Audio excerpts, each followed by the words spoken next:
Now that we've gone around and trimmed our quilt to a 1/2 inch seam allowance around the outside, the last thing we need to do is cut and apply our binding. So I'm going to move our quilt top out of the way, and I'm going to bring my binding piece, my binding fabric. Now I'm going to cut my binding fabric 2.5 inches, which is going to give me about a 5/8 inch binding all the way around. I like this so that it gives me a little extra room, and that way it's a nice thick border all the way around. So using my rotary cutter and my mat, I'm going to carefully cut multiple strips of binding 2.5 inches.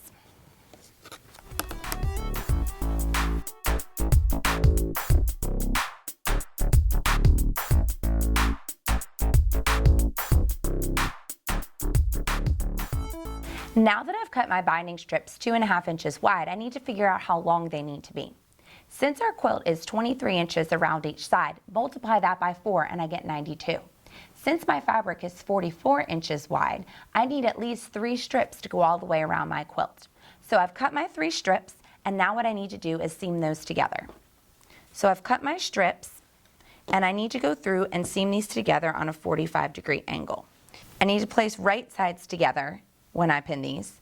Pin them at a 45-degree angle and place the pin. Then I'm going to stitch these together. What this is going to do is it's going to seam my binding pieces together so I have one continuous binding strip.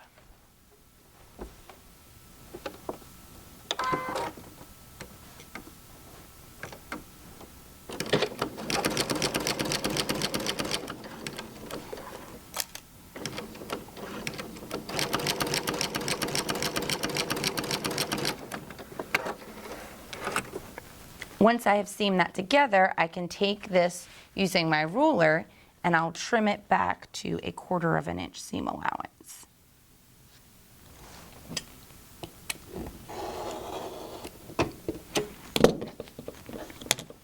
Now when I open it, you can see that my piece is together.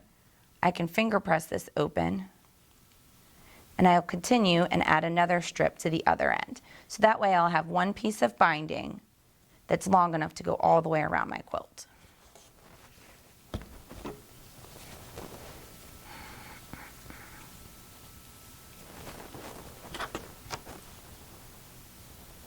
Right sides together, Jessica.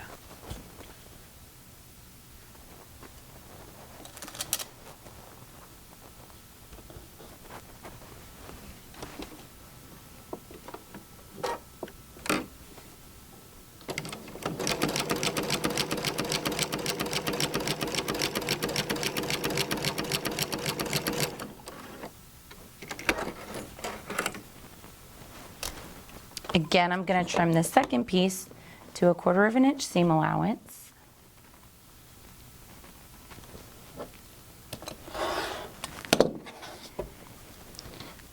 And press my seam open. I'll finger press my seam. So now that I have one continuous strip of binding, we can start adding our binding to our quilt.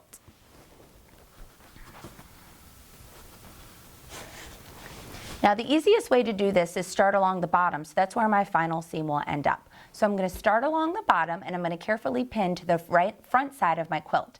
I like to pin to the front side and then wrap around to the back side because I think that makes a little bit cleaner finish. So I'm going to start on the bottom. I'm going to start about 6 inches from the edge. I'm going to start here. And I'm going to leave about a 6 inch tail. So I'm going to start right here on this seam so that I know coming back around where I'm going to end up. I'm going to pin this. I'm going to stop once I get to this 1/2 inch seam allowance at my corner. Now we like to do mitered corners on our binding, and there is a little bit of a trick to this. So I will show you that.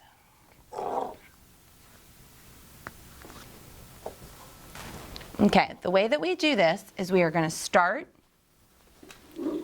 at my first pin, and I'm going to sew using my 1/2 inch seam allowance. Now I'm just going to use regular thread because I don't need to worry about using a clear thread because I won't see this part. So I'm going to use regular thread and I'm going to stitch using this 1/2 inch seam allowance. Again, I'm using a walking foot to help walk through all of these layers.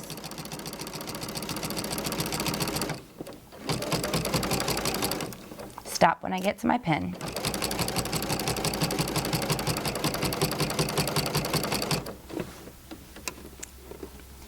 I'm going to keep going, and then I'm going to stop when I get to this second pin, which is 1/2 inch from the edge. I'm stopping at 1/2 inch since that's my seam allowance. Now, to make my mitered corner, I'm going to take my binding, I'm going to fold it up so that it's on this 45-degree angle. See, this is lining with my mitered corner on my quilt top as well. I'm going to fold this up, and then I'm going to fold this back on itself. Then I'm going to place a pin to hold this in place. I'm going to continue pinning down this side of my quilt.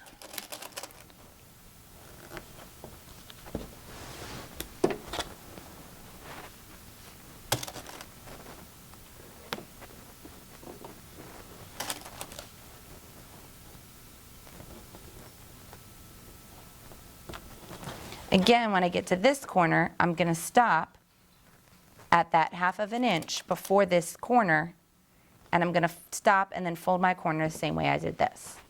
Now, when I take this back to my machine and start sewing, I'm going to start at the very edge to double over this edge, double over my corner. So I'm going to start here, I'm going to stitch down, I'm going to continue stitching all the way down, stopping 1/2 inch before each corner, and then I'm going to take it off of my machine, fold it up and down on itself, and then continue all the way around. Then I'm going to stop about 6 inches from the beginning where I started my binding.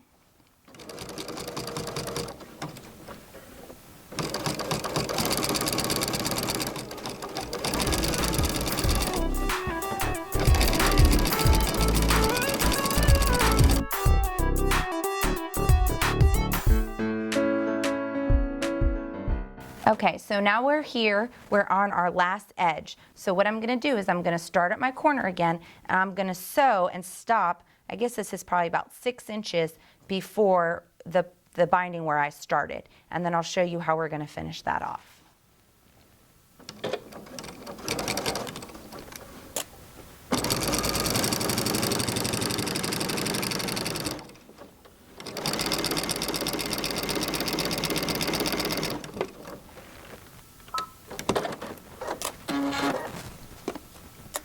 Okay, so to finish this off, what we need to do is we need to make this one continuous piece. So the best way to do this, now that I've left plenty of room, is to take it and join my beginning and the end of my binding. So I'm just going to lay everything flat and join my pieces together, and I'm going to place a pin so that I know where that final seam needs to go.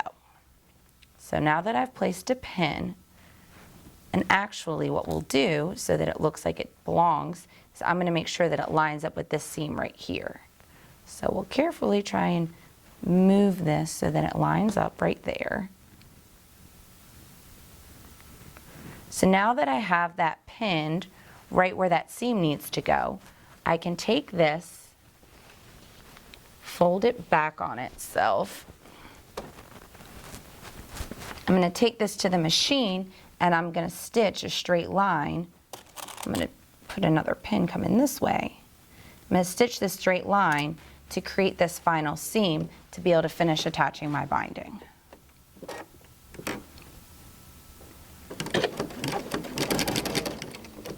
Remove my pin.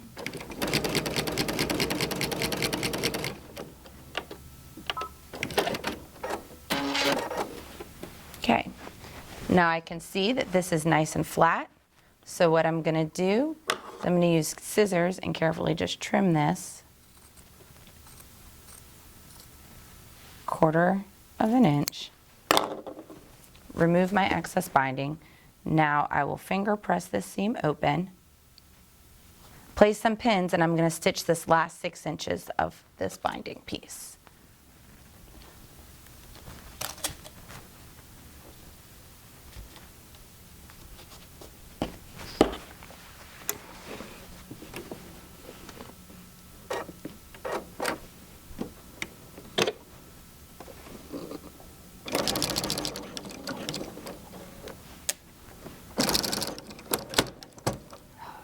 Okay, so what we're going to do now is we're going to finish stitching up the binding to the front side where we've left our opening.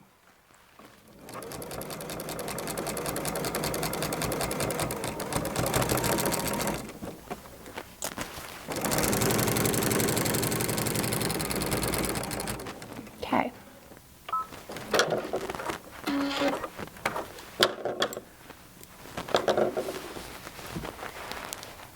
Now that we have all of our binding stitched to the front, what we want to do is take it to the iron and press everything back.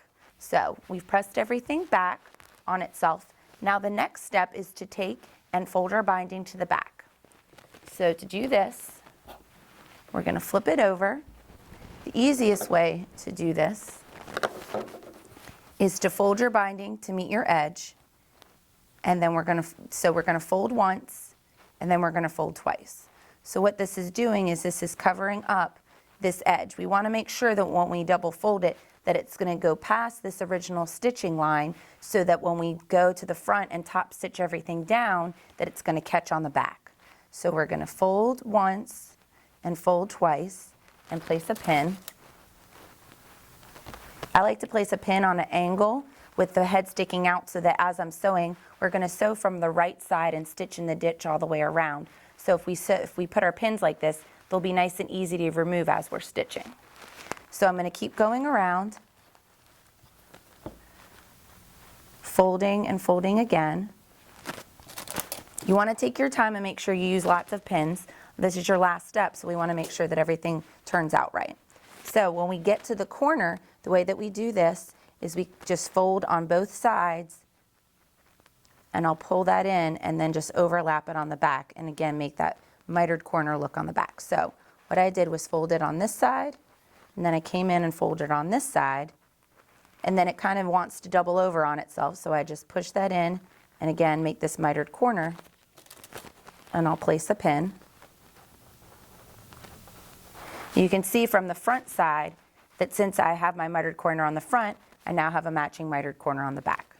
So now I'm going to continue just going around and placing pins all the way around until I get back to the beginning.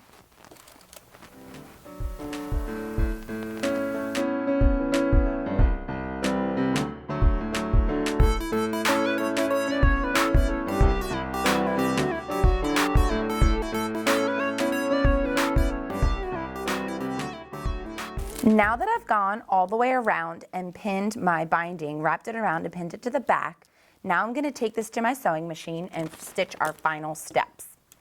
So we're going to take it to the machine. I've put a clear monofilament thread on top and a black thread that's going to match my binding on the bottom. I'm going to use my walking foot again. Remember, your walking foot will help make stitching through all these layers a lot easier. So now I'm going to go all the way around and carefully stitch in the ditch. What this is going to do is it's going to press this down and stitch the binding on the front, and it's going to catch on the back. So I'm going to go around now, take my pins out as I go. You want to take your time. This is your final step, and this is going to be your finishing stitches. So you want to make sure that you take your time and stitch this the right way, because you don't want to rush now. We're almost done.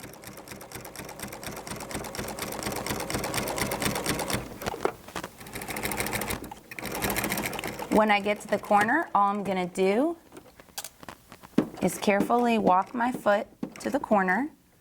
I'll lift my presser foot and pivot. So lift my presser foot, pivot around, and continue stitching.